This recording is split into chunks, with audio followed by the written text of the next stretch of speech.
राजस्थान के उदयपुर में कांग्रेस का चिंतन शिविर चल रहा है। चिंतन शिविर में 2024 लोकसभा चुनाव के लिए संगठन को मजबूत करने पर चर्चा हो रही है। लेकिन इस बीच हमेशा की तरह कांग्रेस नेताओं ने बिना सिर पैर की मांग उठानी शुरू कर दी।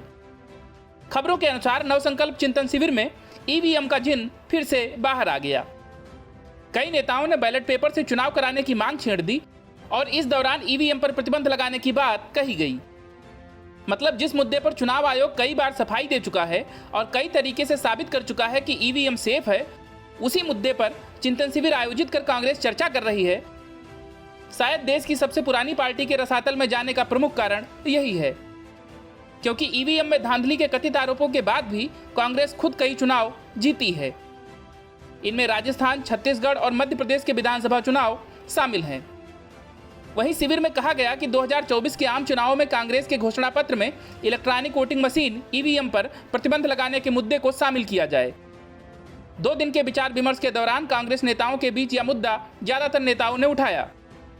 सूत्रों के मुताबिक महाराष्ट्र के पूर्व मुख्यमंत्री और राजनीतिक कमेटी पैनल के सदस्य पृथ्वीराज चव्हाण ने कहा कि सभी नेता इस पर सहमत हैं कि मौजूदा भाजपा से ईवीएम बैन करने का आग्रह व्यर्थ है। इस पर एक सदस्य ने तर्क दिया कि इस मुद्दे को 2024 के लिए कांग्रेस के चुनावी घोषणा पत्र में शामिल किया जाए। ईवीएम पर प्रतिबंध लगाने और कागजी मतपत्रों पर लौटने का संकल्प लिया जाए। राजनीतिक कमेटी में शामिल सदस्यों ने कहा कि जापान और अमेरिका ने ईवीएम के साथ प्रयोग किया था। इलेक्ट्रॉनिक मशीनों के कामकाज में कमियां स्वीकारने के बाद यह देश बैलेट पेपर पर लौट आए हैं। चव्हाण ने कहा कि राजनीतिक समूह ने ईवीएम और उनकी सत्यता पर व्यापक चर्चा की। उन्होंने व्यक्तिगत रूप से कुछ अन्य नेताओं के साथ सुझाव दिया कि पार्टी को इस मुद्दे पर एक रुख अपनाने की जरूरत है। राजनीतिक कमेटी ने इस बात पर जोर दिया कि भाजपा को हराने के लिए राज्य स्तर पर समान विचारधारा वाली पार्टियों से गठबंधन किया जाए। हालांकि इस मुद्दे पर कुछ लोगों की राय भिन्न थी। उनका कहना था कि पार्टी को अकेले ही मजबूती के साथ आगे बढ़ने की जरूरत है, यह कदम दूरगामी होगा। इस दौरान इस मुद्दे पर भी चर्चा की गई कि भाजपा अभिनेताओं के जरिए महाराष्ट्र के सीएम उद्धव ठाकरे शरद पवार पर हमला कर रही है। इस चुनौती से निपटने के तरीकों पर भी जोर दिया जाना चाहिए।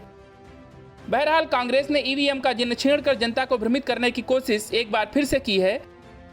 अब इसका जवाब जनता ही फिर से देगी। Bureau report, news of India.